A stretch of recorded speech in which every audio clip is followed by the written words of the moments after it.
দিনাজপুরের ঘোড়াঘাটে কৃষি অফিসের উদ্যোগে একদিনব্যাপী সেমিনার ও বর্ণাঢ্য র্যালি অনুষ্ঠিত হয়েছে। আসসালামু আলাইকুম।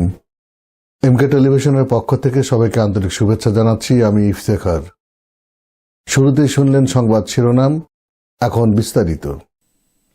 দিনাজপুরের ঘোড়াঘাট উপজেলা কৃষি অফিসের উদ্যোগে programme on agricultural and rural transformation for entrepreneurship and resilience in Bangladesh partner প্রোগ্রামের আওতায় দিনব্যাপী সেমিনার বৃহস্পতিবার সকাল 10টা থেকে বিকাল 4টা পর্যন্ত উপজেলা অডিটোরিয়ামে এই সেমিনার অনুষ্ঠিত হয়।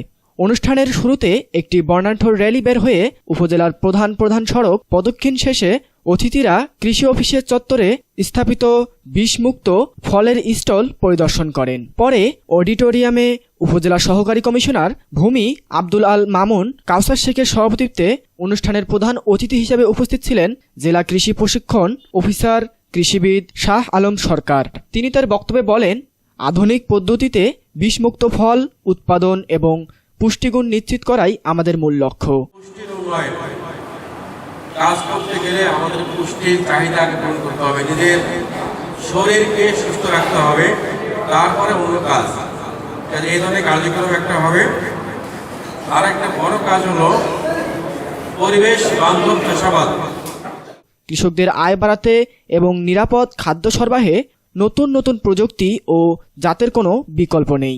সেমিনারে বিশেষ অতিথি ও আলোচনায় বক্তব্য রাখেন উপজেলা কৃষি অফিসার রফিকুজ্জামান, উপজেলা কৃষিবিদ মাহমুদুর রহমান, প্রিন্ট মিডিয়ার সাংবাদিক শাহ আলম এবং ইলেকট্রনিক মিডিয়ার সাংবাদিক শামসুল ইসলাম শামু সহ আরও অনেকে।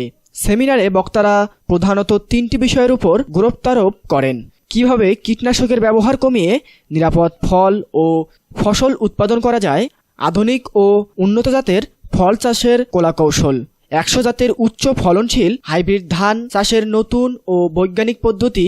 সেমিনারে উপজেলার বিভিন্ন এলাকার কৃষক এবং স্থানীয় সাংবাদিকরা অংশগ্রহণ করেন। প্রশিক্ষণের মাধ্যমে কৃষকরা আধুনিক চাষাবাদ সম্পর্কে সম্যক ধারণা লাভ করেন। Nahid Hasan, news desk, MK television. শেষ করছি এমকে টেলিভিশনের সংবাদ। এতক্ষণ আপনারা আমাদের সাথে থাকার জন্য অসংখ্য ধন্যবাদ।